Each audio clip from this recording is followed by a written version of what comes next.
భగవద్గీత మహాభారతం యొక్క సమగ్ర సారాంశం.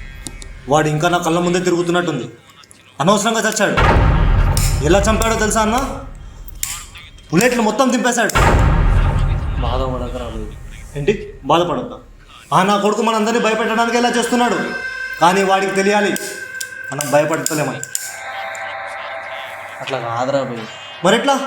మేమందరం చనిపోయినా కూడా నీ పన్ను చూసుకో. అట్లా ఎందుకు అనుకుంటారా భయ్? నేను చెయ్యాలి, ఏదో ఒకటి చెయ్యాలి. ఖచ్చితంగా ఏదో ఒకటి చేయాలి. మన సైడ్ నుంచి చూస్తే వాళ్ళు కౌరవుల్లా కనిపిస్తారు. అదే వాళ్ళ సైడ్ నుంచి చూస్తే మనం కౌరవుల్లా కనిపిస్తాం. ఎవడి బతుకు కోసం వాడు చేసే యుద్ధం కరెక్టే. యుద్ధం చేయాలన్నా ఖచ్చితంగా చేయాలి యుద్ధం. మరి ఏం చేద్దామని? నకాంక్షే విజయం కృష్ణ నచరాజ్యం సుఖాని చ. ధర్మం చంపాలి. నువ్వు ఏం మాట్లాడుతున్నావురా మురళి? అర్థమవుతుందా నీకు? వాడిని చంపడానికి ఈజీ కాదు. ఏముంటా మాట్లాడుతున్నాడన్నా? నేను సీదానే మాట్లాడుతున్నా, నీకు ఉల్టాగా అనిపిస్తుంది. నువ్వు చెప్పినావు అది ఇప్పటివరకు. ఇప్పుడు నేను చెప్తే నువ్వు ఆయన చంపడానికి ఎట్లుంటుంది తెలుసా? ఒక 100 మంది కౌరవులను చంపినట్టే అట్లుంటుంది.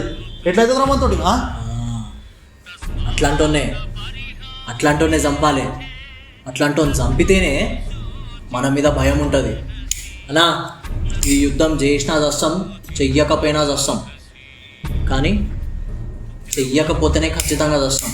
చేస్తే బతికే అవకాశం ఉంటుంది. నా ఆలోచించు.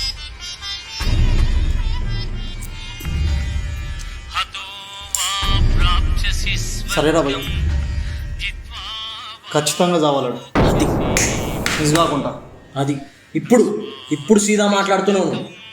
ధనంజయ యుద్ధాయ కృత నిశ్చయః యుద్ధాయ కృత నిశ్చయః.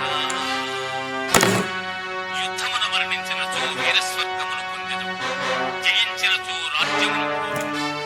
కావున అర్జున యుద్ధమును చేయక నిశ్చయుడవై నిమ్ము.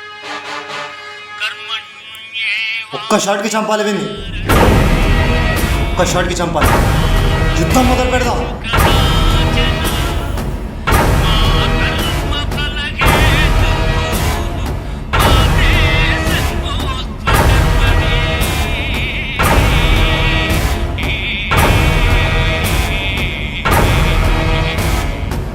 కర్మలను ఆచరించుటేందే నీకు అధికారము కలదు కాని వాని ఫలితము పైన లేదు. నీవు కర్మఫలమునకు కారణము కారాదు, అట్లని కర్మలను చేయుట మానరాదు.